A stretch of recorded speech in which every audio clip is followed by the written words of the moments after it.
Good afternoon, everybody. I'm sorry, we're just a couple of minutes late. The postman arrived. We had to suddenly quickly go and collect the parcel. My name's Lavinia, and I'm the founder and director of the M Word and Emotional Problem Solving. And I'm absolutely delighted as ever to welcome Yasmin, our social media manager, who has always got lots of lovely experiences to disclose to us and help us expand our understanding around mental health and autism. And this week we hope is going to prove just as interesting as others, in that we're talking about stimming. Anything you'd like to just chuck in there, Yasmin, straight off with regards to stimming? Well, I'm not going to give another repeat of my beautiful example that I did a couple of minutes ago. that was embarrassing enough. We're not doing that again. Yes, I'm very, very aware of what we're talking about. Yeah. So stimming's an interesting one, isn't it? Because effectively, it's thinking about how we either decompress or de-escalate or give ourselves that very needed opportunity to kind of reduce the anxiety. And it's just a sense of movement that we create as individuals, and it can be dressed up in many, many ways. But it fundamentally allows you to decrease your anxiety and just kind of grounding yourself again. And in some respects, it can be described as a self-soother. Would you agree with that? Kind of self-soothing yourself, you can be doing it for you, you can be doing it to other things, but essentially it's about that self-soothing opportunity. Well, to be fair, most of the time when I've done it, it's because I've had like a sudden adrenaline rush of excitement and I need to get it out, because it's like, it's just otherwise something's going to happen. I don't know what's going to happen, but I don't want to find out. And it's uncontrollable as well. It's kind of like, oh, I'm doing this now. Oh, okay. And then like it'll fizzle out and it's fine. But yeah. There is something really interesting about the excitement, isn't there? Yes. And it seems very peculiar, doesn't it? When you see it happening, you kind of like, what are they doing? The Bradburys are in town. Hello, Louise. We're just talking about stimming right now, and how that Yasmin was saying that she often is aware of doing it when she's extremely excited. So what kind of things get you really excited then for you to stim?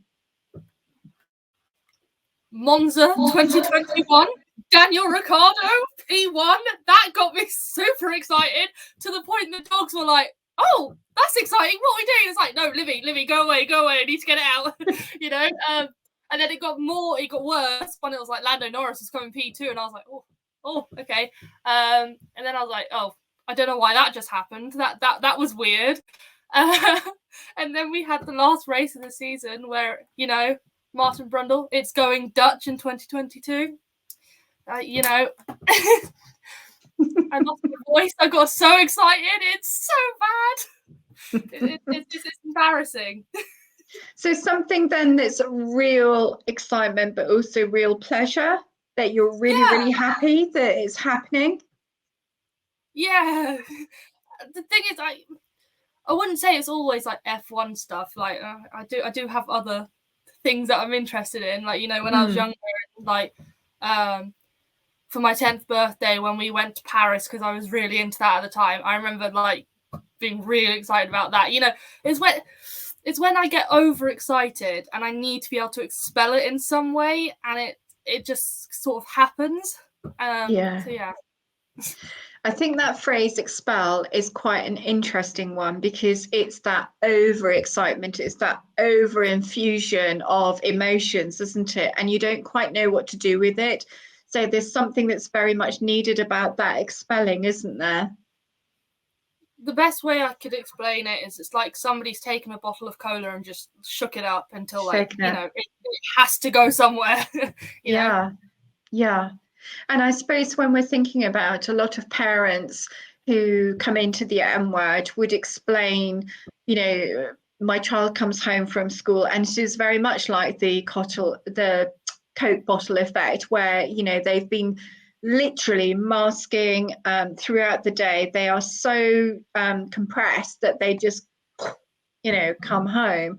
I know that one mum has made it a point of always allowing their child to literally come home, strip off, and then just go and stim in a very quiet area until they're calm enough to then think about what they actually want to wear as home clothes rather than school uniform, which is a lovely idea, because there is that it's okay to just download, just get it out there.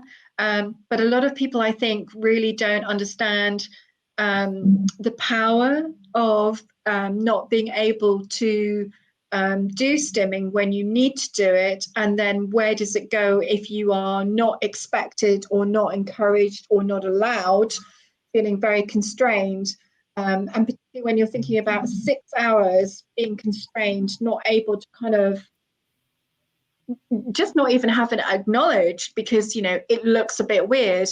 And also I wanted to ask you about, you know, do you see stimming as one particular style of doing it, or is it a range of things that we do? I mean, I probably do a range of them, but maybe it's only like the really obvious one that kind of sticks out to me. Yeah. Because it's something that's very out of my norm.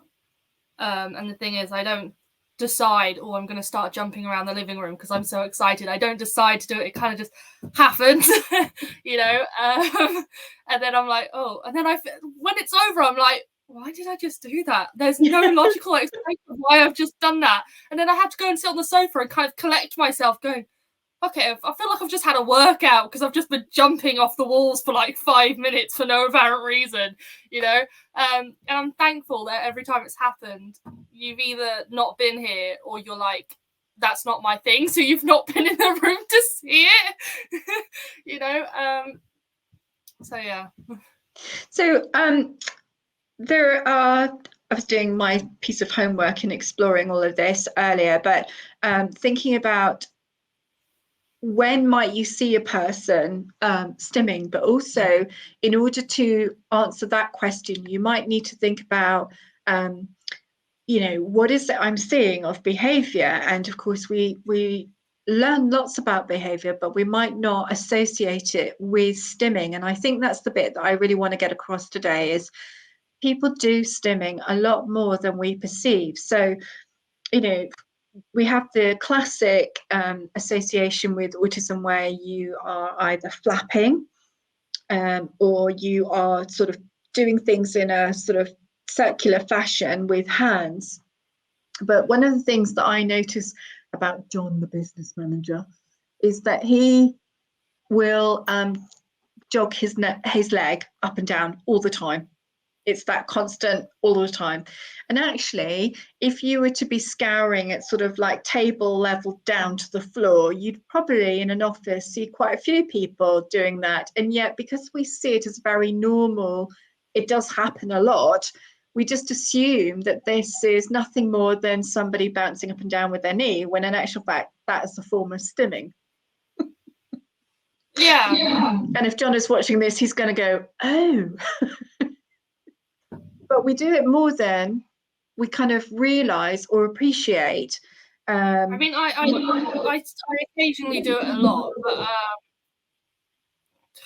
it kind of gets on my nerves because I was sat in one of my GCSE exams and somebody next to me just kept doing it, and I didn't like the pattern of the noise it was making on the floor. So now I'm like, oh, I really don't like it when I do that. It's so annoying. Yeah. And so there's another one about thinking about how there is a rhythm. There's a sense of rhythm to it.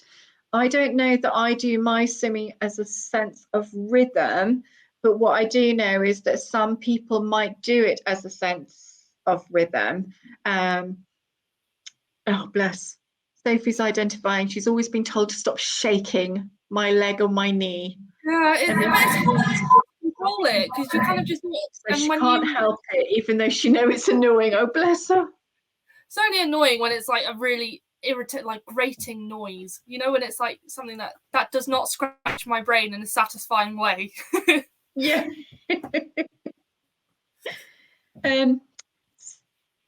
So I was thinking about also as well, it's that foot tapping as well. Some people might tap their foot. And of course, I do the leg and I chew things, says Sophie. Yes, anything, my sleeves, blankets, absolutely.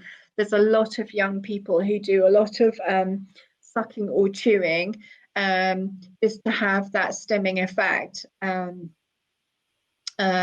Gum chewing is another one, isn't it, where you're not necessarily just chewing things, even to the point of, and I used to do this and I hated doing it, and I managed to get myself out of doing it when I was a lot younger, but I used to bite the inside of my cheek. And you know, obviously it's not a very comfortable sensation, but just doing that. Also, another thing that's very popular is that a lot of people, young people particularly in the daytime as well as the evenings, but predominantly in the evenings, that they will go and find a soft toy and they'll find that it's very soft and they'll do that to it, or they'll rub the label so that they kind of get that soothing effect very swiftly. Another one is jangling keys in your pocket or coins in your pocket, isn't that? Another one is thinking about, it's not a particularly pleasant one, but sometimes that sensory seeking of head banging, where you might need to think about how do you put something safe when you're doing the head banging, but it's that banging the head of that rhythm again, isn't it? Another one that I have always had a smile and a chuckle at is quite often when you walk on the beach, you can see that there has been slight indentations of somebody lying on the sand where they've slowly but surely raised their arms around, so it makes the smooth wing effect, and you get up and then you see this smooth wing effect on the sand, but that also is a form of stimming, which I quite like. Some people obviously sway. Have you ever seen people doing that? Just sway. And it's just giving you that, okay, I'm grounding myself. Which you always make it sound like you do it on purpose, but you don't. You just suddenly catch yourself going like, oh, it's like, oh, that's quite nice. I'll continue it for a bit.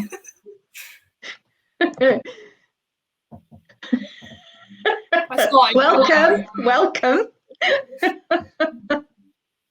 Yeah, that's so good. It's lovely that we have people around us who are doing exactly that. The other thing that I found quite interesting, and I know that some people do this, is swiveling their rings. Quite often swiveling their rings, or they're wearing necklaces and they're focusing on playing with the necklace, you know, putting it up and down. Some cultures have beads that they hold, obviously the religious beads, and they will keep feeling those as well. Some people use things like wristbands to snap on, you know, and pinging, which is also quite an interesting one as well, although that's obviously quite painful. So yes. What else is on my list? Oh yeah, another one that young children do quite a lot of, and they might not realize it, but you know how you get a toy car and you're spinning the wheels because you like the noise, but also the feel on your fingers. I remember doing that a lot when I was very, very young and I was playing with my brother, and you know, we'd pick up these toys and I'd be doing it while I was thinking.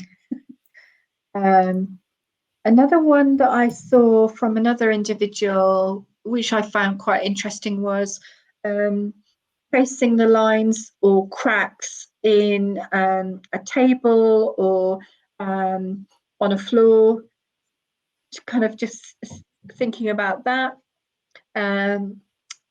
Another one is very popular, I know, is the gentle rocking.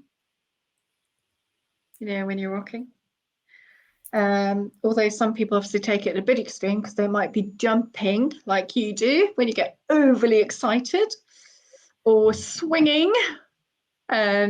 I'm assuming that you have something to swing off, but I could be wrong here. But I know that when we're thinking about children who get really excited going into a hotel room, might see the bed as nothing more than a trampoline to get up and down on. So they might be jumping. But obviously trampolining is quite a big one for younger people as well. Also, a common one that people don't really associate with stimming, but it is quite clearly stimming, is people pace backwards and forwards, or they might walk round and round. Say, for example, a kitchen island in a kitchen or a table, they might walk around this quite a lot. And that's quite helpful to kind of understand. Some people even talk about sort of like muttering under your breath as you're walking around and pacing, which is quite intriguing. Some said biting nails, twirling hair, which I know that a lot of people do naturally do the twirling of the hair, the fiddling of the hair. I myself am one of those, for sure. Yeah. What about just general spinning, swiveling in a chair or spinning around and round and round and round. I'm trying to do it too. I don't want to look like I'm doing this, but I am doing it a little bit. Yeah. Sorry about that. I feel like I'm just being called out for everything here. Yeah. Here's one that I did, especially when I was younger, was listening to the same song on repeat. Do you ever do that? It annoys you a lot because you always go, haven't we heard this song quite a few times? And it's like, yes, I like it. Be quiet. Exactly. I wear my headphones most of the time because it's like I'm probably listening to the same thing, or I have a habit of on my Spotify playlists, I will listen to the same playlist in a row for days on end until I'm like, okay, I'm done with that now. I don't want to listen to it anymore. But, yes. Yeah. Okay. So what else was I thinking about? I was thinking about cracking knuckles is another one. I don't do this one, but cracking knuckles is another one that I know that some people do. I absolutely hate the noise. Like, oh no. Even when it's like, because cracking knuckles is like, you kind of have to do it yourself. Like you have to, But like I said the other day, I was in Tesco's and I knelt down to get some water. This old lady apologized because there was this massive crack noise. It was my knees, but she thought it was her. And I hate that noise, even when it's involuntary and it just happens. Oh, it's not a nice noise. Not a nice noise at all. No. So let's just think then.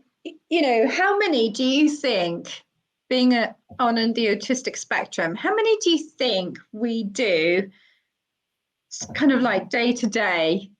Because I'm just wondering if it's a variety of things. And also, do we go through phases of doing stimming? I just wondered what you thought about that, Yasmin. Well, since the start of us filming this, I've done 3. Wow. So that's what, in 20 minutes, less than 20 minutes. That is really quite interesting. Minutes, yeah. So I was biting my cheek, but you couldn't see it. Yeah. So I have these Pandora rings, and I'm not wearing mine right now, but I did have them on at the start of the thing. And I have a seashell one, and I have to have it facing a certain direction, and I twist that one a lot. And obviously I've been swinging on my chair, which I probably shouldn't be doing, but there you go. So why is that? Why is it you've managed to do 3 in the space of 20 minutes? Is it because it's creating a little bit of anxiety doing a live program on air? Or is it because you need that, that movement, that sensation with ADHD? What do you think it feels like the most? Sometimes I do feel like I'm doing it just so there's something going on up there while I'm doing other things. Background noise, so to speak, just, Yeah. I'm never thinking about it when I'm doing it until I realize I'm doing it. As soon as I register I'm doing it, I'm trying to stop, but it kind of just, naturally happens. Yeah. I mean, I was just thinking, I often fiddle with my hair, and if I'm sitting and something else is on, so for example, the TV might be on, or I'm sitting in the passenger seat of a car, if I'm thinking about things quite intensely, I notice, or people tell me, that I twiddle my fingers, but in a very particular way. And so I know I do. Yeah, I do. Yeah, a lot. But I was also thinking as well, where I also need that reassurance of, I've got a very soft bit of skin here, and I sometimes do that quite a lot as well. And I haven't really spent time thinking about when I'm doing it, why am I doing it, and why that particular stim, other than the one in the car, particularly when I'm twiddling with my fingers. And obviously we are aware that there are a lot of children who come home and do a lot of stimming. They need to do the stimming, but it's, I suppose logically I can understand that they've been suppressed. They haven't been able to do it freely. And there's a lot, like this Coke bottle effect, a lot to expel. But nevertheless, is that because of intense anxiety, or is it like me in the car where I'm intensely thinking, or is it because you are intensely excited, or is it because it's not about anxiety, or whatever emotion it is? It's more about the fact that it's so intense, it's overwhelming us, that we need to get it out there. What do you reckon? Well, sometimes I feel like it comes out of nowhere, where like I'm not. One of our comments was there any such thing as vocal stims? And I would say for sure, definitely, For sure. because there's moments when I'm watching TV and I suddenly just start making really random noises, and it's like, why am I doing?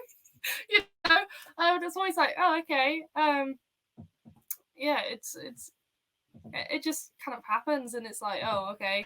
And I wouldn't say I'm anxious or excited. Like, I'm just watching TV. I'm not doing anything that's heavy emotionally, and I will just randomly start making noises, and I'm like, good job I'm home alone, because how am I going to explain to somebody else why I've just made about 4 different random noises for no apparent reason?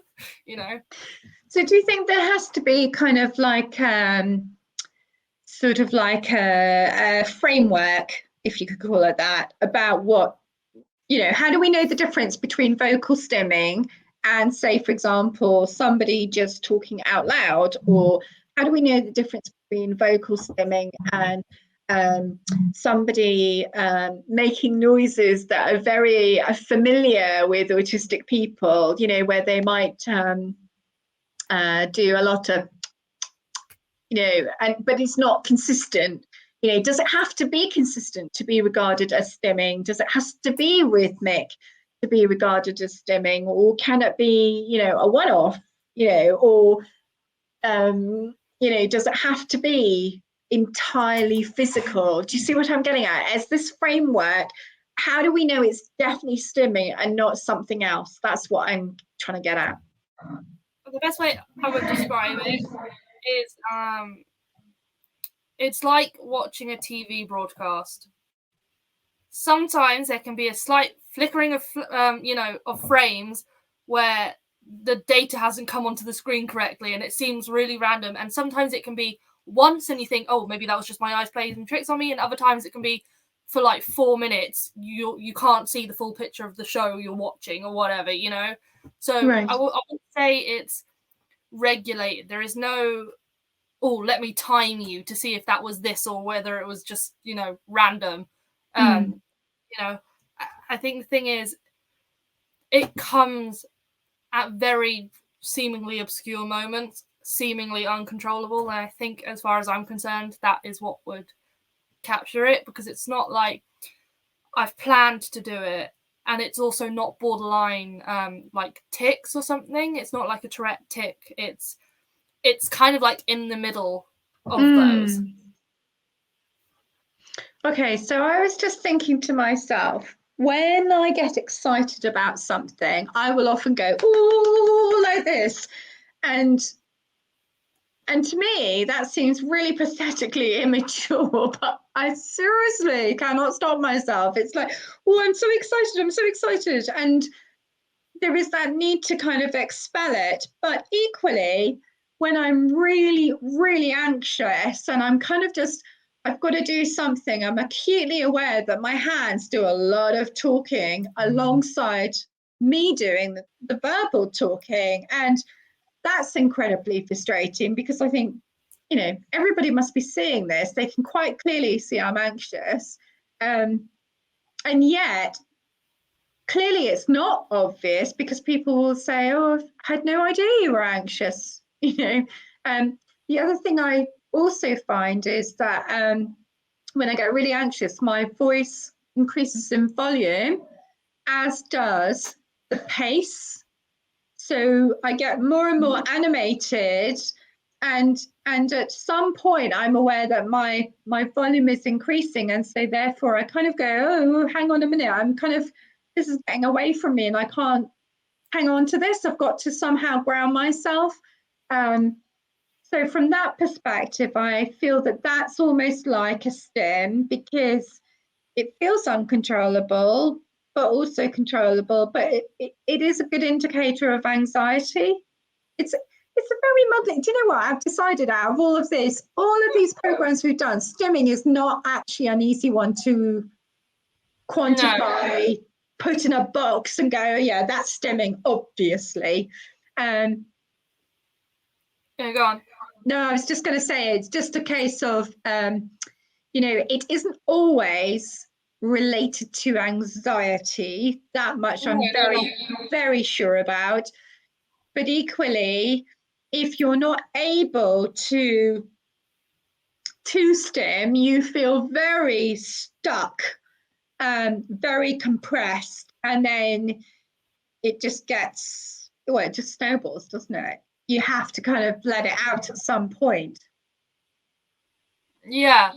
I mean, when you were saying about, you know, clapping a lot, I do that clapping, but I'm normally jumping at the same time. So it's like, you know, like a cartoon character, and it's like, oh no.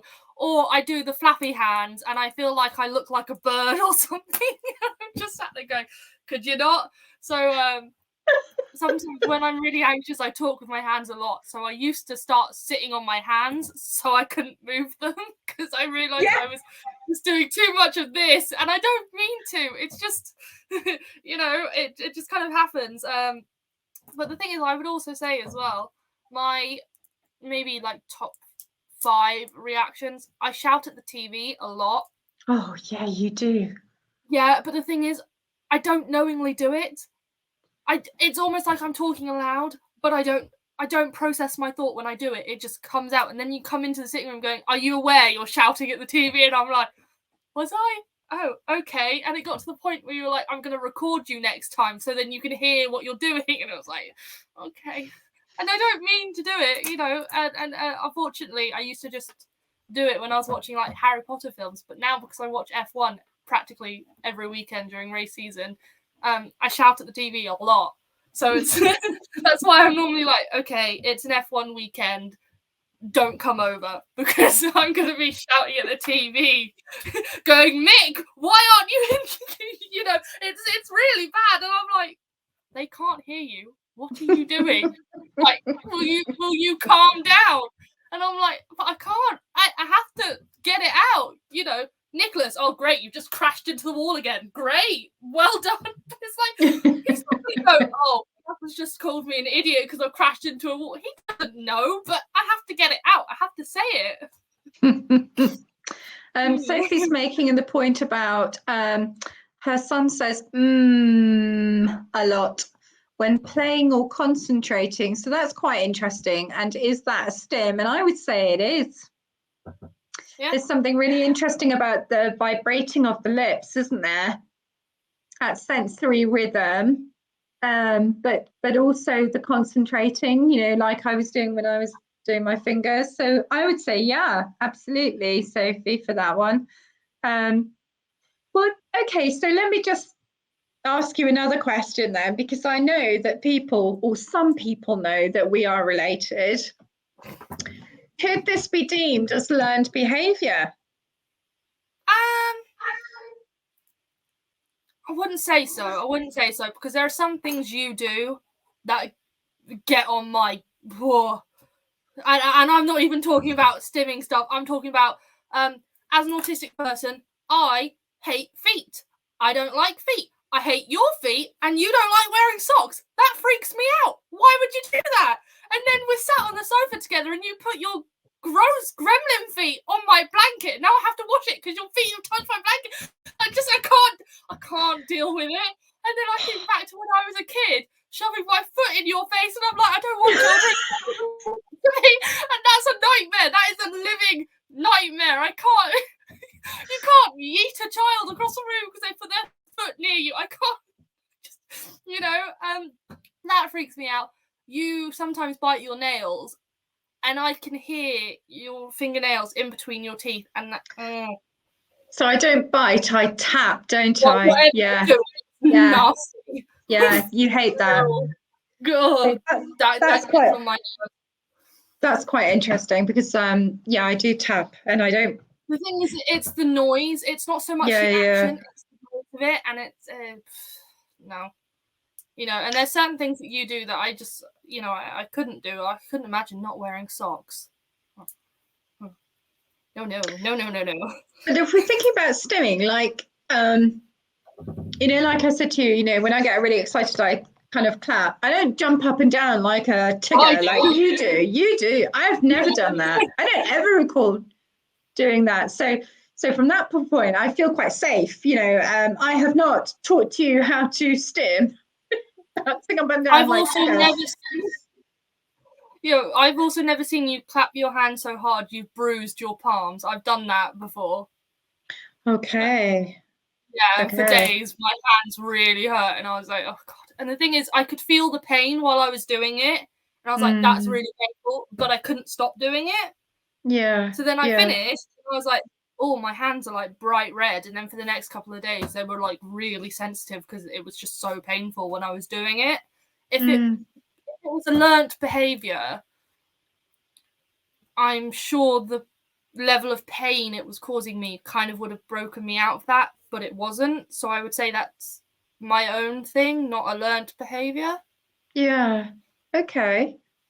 The other thing I was thinking as well is, whilst I know that I have shouted at the TV, particularly when I was younger, just occasionally my mouth just opens and I vent.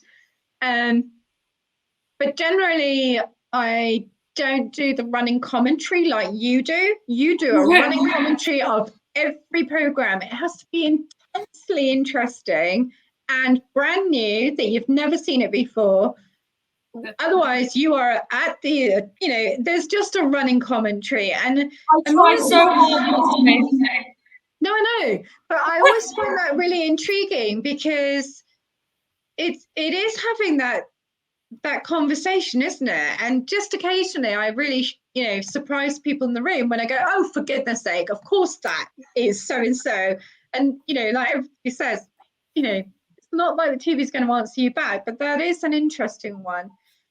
Somebody's put here their daughter has a favorite verbal stim at the moment of a zebra noise. What is a zebra noise? I am determined to find that one out. What does that sound like? It's quite a horse noise. Don't know. But not an A, like the... We'll have to find out, won't we? And then Sophie's saying she always has people.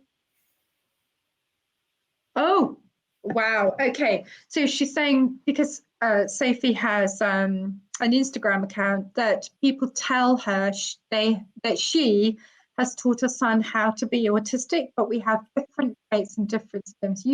You tell them how it is. So that is quite interesting, isn't it? Because although we don't have the same, we have similar, but obviously there are things that are also very different. Yeah, and I mean, it's a spectrum, so there are things that are going to be different. Different, but it's yeah. also still the same diagnosis, so some things are going to be kind of common between most people. Yeah. You know, for example, food is a great example for autistic people, because I would say pretty much every autistic person I have met has some sort of food they can't eat, or they don't can't touch other things. Perfect example. Some people like baked beans touching other things, some people don't. But it doesn't mean that we won't eat baked beans, if that makes sense, you know? Yeah. So I also wondered, so I'm in my early 50s now, whereas you're in your early 20s. Do you think then that your stimming has changed over the decades due to different influences? What do you reckon?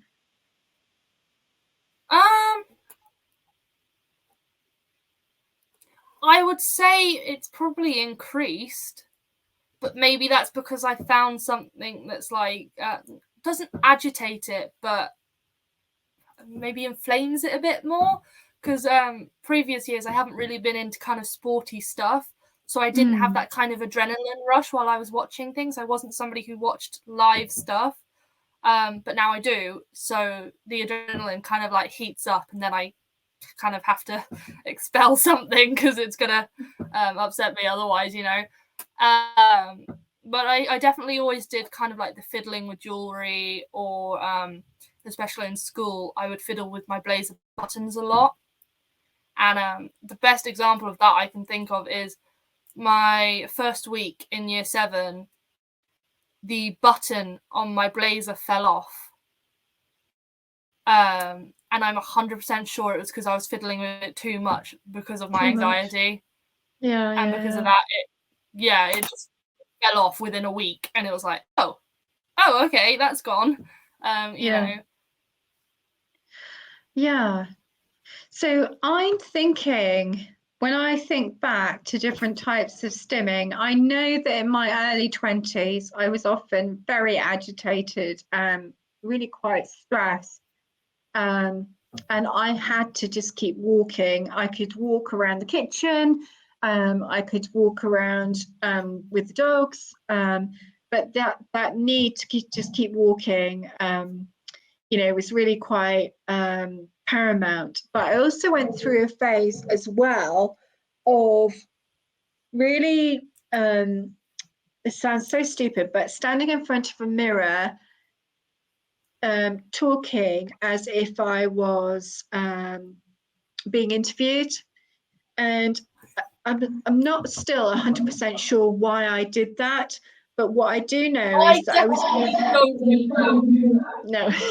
But what I definitely know I was trying to do was to learn about my facial expression from what I could remember of other people around me, because throughout my childhood, people, had been very unkind, saying, you're a bit weird, you're a bit different. And I really couldn't understand what did that really mean. So in fits of real anxiety, I would spend time trying to learn how to mimic other people. So I would often have the same conversations in front of the mirror to kind of keep practicing that. So that has now gone. I haven't done that for 2-3 decades now. But equally, there are still some hard and fast, like I will often play with my hair, I will often tap my teeth, and I will pace, but not to anywhere near the level that I used to pace. So I think over time, maybe we either condition ourselves to society's expectations, or we find that there is something more effective, maybe something more effective as a STEM.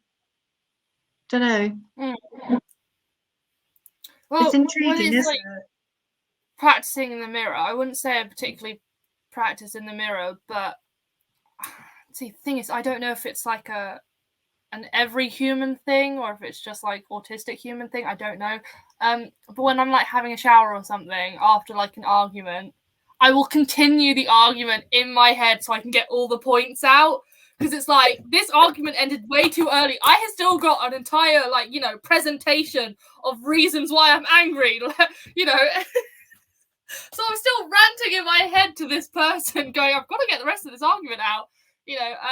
But no, the interview thingy, I don't know if it's maybe more my generation or not. I kind of grew up on like Tumblr and Wattpad and stuff where it was an escapism where I was like pretending to be somebody else, if that makes sense. Like I was me, like I was famous me, and I was being interviewed on like, you know, the Late Late Show or something, you know, because it was different from my life and I didn't have all these issues or, you know, whatever.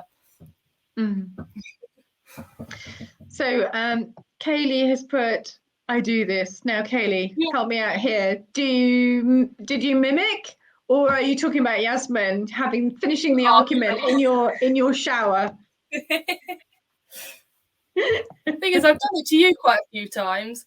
Like, you know, I'm in the shower and I'm like, you didn't let me get the rest of my points out because, like, you know, and it's like, oh, I'm still angry and need to get them out. You know, and the thing is, in my head, I can make you be quiet and listen to my reasonings. In real life, you just keep. And it's like, how do I sit you down and go? Just let me shout at you. Just let me. So I've got to do it in my own time. It's certainly interesting, and I also wondered about,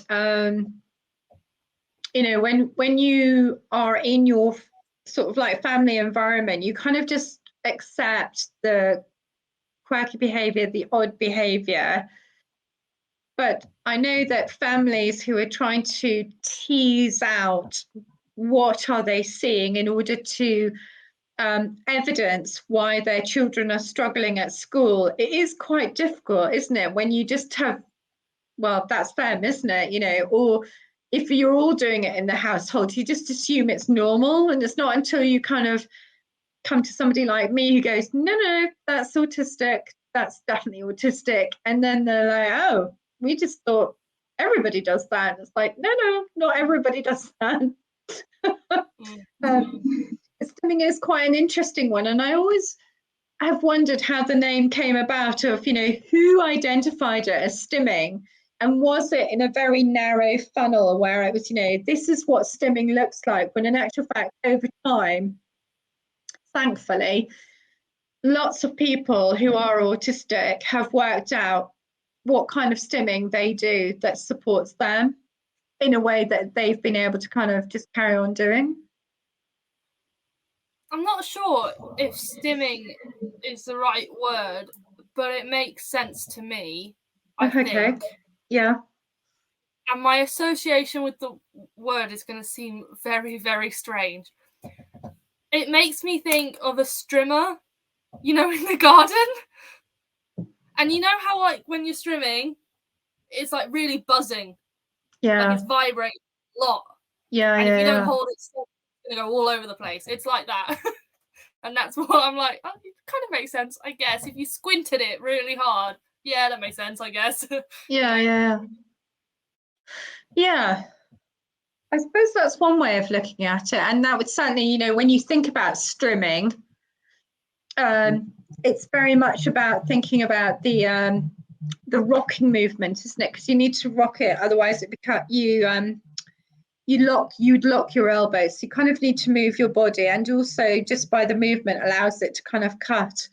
And maybe that's why people who are gardeners could well be on the autistic spectrum, because there's so much that's very soothing.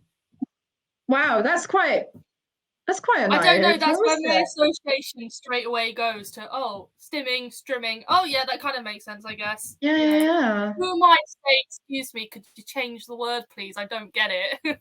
yeah, yeah. You know, so I've kind of just got to go, I guess that's where they were going with it. I'm not sure, unless you could interview the person who came up with it and go, why did you call it that? We'll just go, that's the reason why.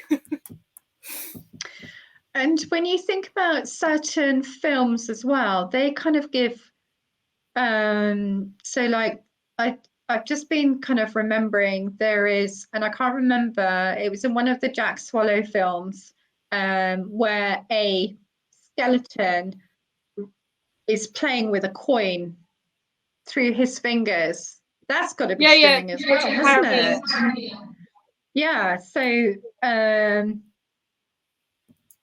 stimming as it, yes.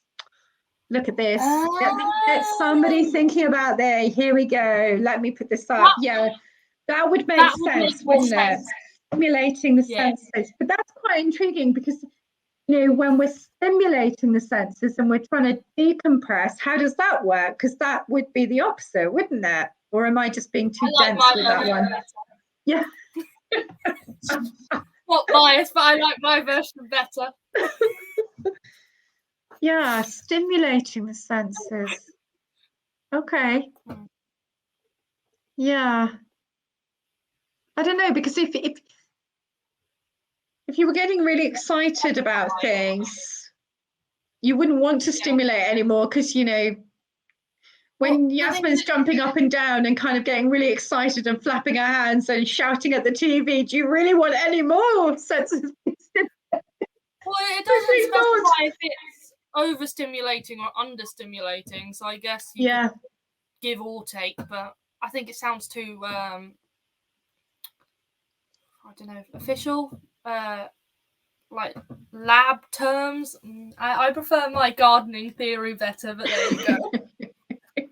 Maybe that's because I like things being able to be more describable, like, you know, even if you're autistic, not autistic, blind, deaf, whatever, everybody knows what a garden strimmer feels like. It's like when I explain my ADHD as having like TV static on the big old TVs where you used to be able to touch it and you could feel it, you know. It's the only way I can explain it. We've talked quite a bit about the varieties, and I suppose there are some that kind of verge on the sort of like self-harming, like the snapping of an elastic band and the head banging, isn't there? But there are also some that I would say are very, very subtle and not so obvious, that people looking at you wouldn't think twice as being, oh, they're stimming. So I was thinking more about tapping your chest, or the swiveling in the chair, or the, you know, knee jerking or foot tapping. Nobody would really think that as stimming. But there are obviously some other ones. Like, I know one of my clients, whenever I was doing sessions, and I know this was not only in session time, but also throughout the day, would quite often have to go outside every 20 minutes or so and bang a tennis ball against the wall.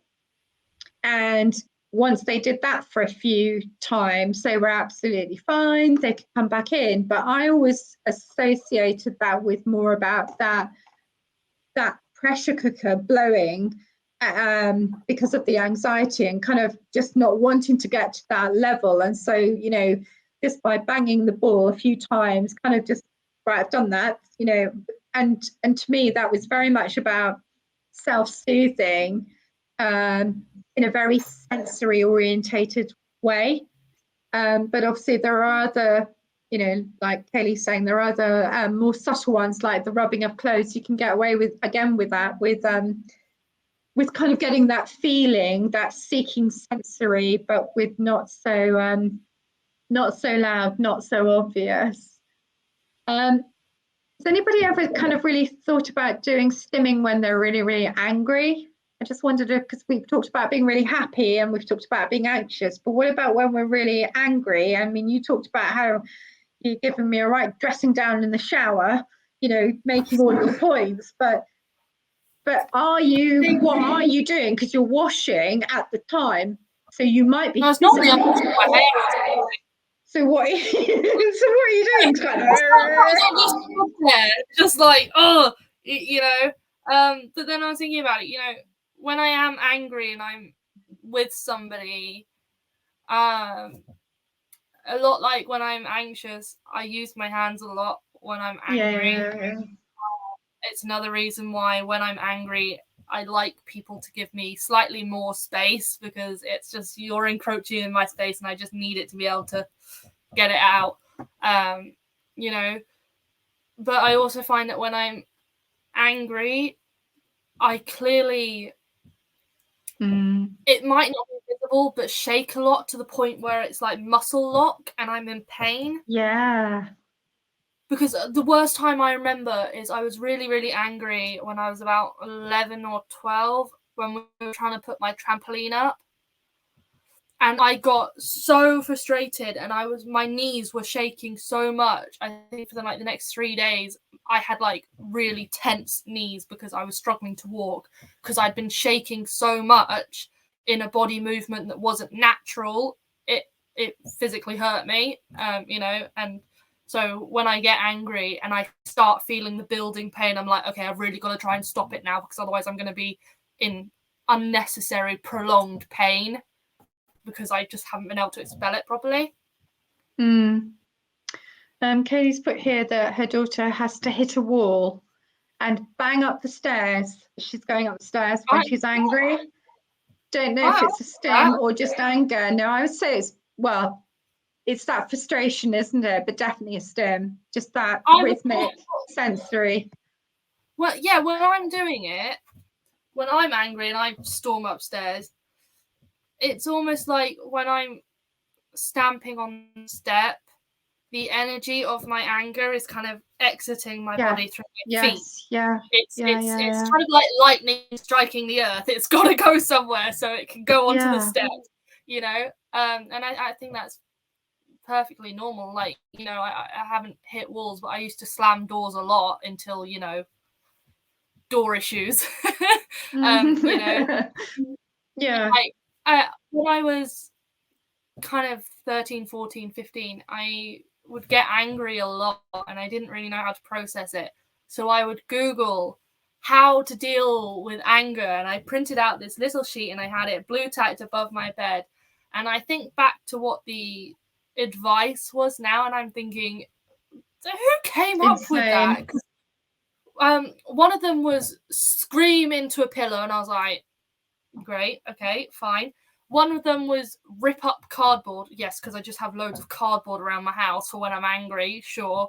And then another one was collect empty tins and stamp on them. And I was like, that sounds dangerous, And then there was another one that, again, form of self-harm. Put salt in your hand and then hold ice. And it was like, oh, so burn my palms. Great. That's great. So I was so confused going, well, I'm feeling angry, but none of those options feel safe. And so I was getting so confused of how do I express this anger while maintaining safety for A, the people around me, or B, myself, And I remember one time you forced me to do gardening, and we had a hanging basket on one of the things, and I smacked it and it went down the garden, and you went, well done, what was that about? And I was like, I don't know, but it felt good. And you went sarcastically, do you feel better now? And I was like, yeah, I do actually, thanks. Yeah, what do you want me to say? No, I feel really sorry for that. No, I shouldn't have done that. It was very satisfying watching oil going flying. It was great. I was thinking we should really think about the whole point of stimming, really, shouldn't we? If you're suppressed in any way, whether you're a child or an adult, what is the problem if you're not allowed to do it, or if you feel you can't do it, perhaps, what then happens? Because that's quite an eye-opener as well, isn't it? Yeah, I mean, sometimes stimming does feel involuntary, like, you know, it just kind of happens. Yeah. But it's also sometimes when you've had like a really good session of it's just come out, it's very therapeutic. And if you don't let it come out, it's not going to go away. It's just going to build up, and it will come out in a probably more likely negative way. So there's no, it's kind of like going on a diet. You can't cut yourself off from all of the good food. You can't do that, because then you're just going to feel like you're punishing yourself. But you kind of have to do it in small pieces, and that makes it easier, and it's kind of easier to deal with that way. And it doesn't have to be in ways that are super obvious. You know, we've listed quite a few ways that it might not work for you, but there's something about a texture or, you know, a noise or whatever, and that looks more normal to outside people. So what you do, it doesn't mean you're going to have a microscope put on you and everyone's going to notice what you're doing. You know, I regularly wear my headphones, and you know I wear my headphones because of noises, but I bet you outside people just think, oh, she's probably listening to a podcast or something. You know, they don't think, oh, she's doing that because she doesn't like the noise of the motorbike going past, or she doesn't like washing up the dishes, or she's struggling with hoovering. Nobody's going to be thinking that. It'll be the people who kind of know me who know why. Yeah. I was thinking when I have felt very suppressed, and it is a very uncomfortable feeling, to the point where I actually get more anxious and then more distressed. So what quickly could be very nervous excitement or happiness can actually then go the other extreme, and I feel very out of control with it. So it kind of is quite important. Yeah, you kind of have to kind of consider how to do it in a way that works for you within the environment. But I am acutely aware there have been often times where I felt I want to react in a certain way, or I need to react in a certain way, and actually I'm not able to, but that then means I've got another problem added to the first bit. And I know that, you know, as autistic individuals, we do need to be very mindful that stimming is actually quite a large part of our day. It's just that we get so used to the way we do things that we don't actually articulate, oh, I'm stimming right now. You know, it's just part of our bits, isn't it? But clearly there is something that it is a very natural way of self-soothing, and clearly well needed. I mean, just going back to things like jewelry, there's now companies coming out with like fidget ring jewelry. Yeah. So it looks like an everyday product, but obviously it's got a spinny butterfly on it that you can spin around, you know. So there are companies coming out with things that look very innocent, normal things. So, you know, you find something. There will be something out there for you that it's like, okay, I can use that, and nobody's going to judge for it because it looks like such a normal everyday item. Yeah. Okay, well, as ever, we've managed to complete an hour. I mean, that just romped fast. I was worried we wouldn't have much to talk about, but clearly the opposite. My thanks again to you, Yasmin. It's always lovely to have you join me. What are we going to be talking about next week? Any plans? Are there any events in the calendar that we should be mindful of? I keep going over them with you. I don't think so. I think we're fine for like the next. I think the next big one is Armed Forces Day in June, I think. Okay. So good for a while. So we will go away and think of what we would like to talk about, and we will be back next week, Wednesdays, 12:15. Join Yasmin and myself, the young word of Unearthing. It's been lovely having your company. Thank you so much for all the comments, and we look forward to seeing you next week. Take care. Bye-bye.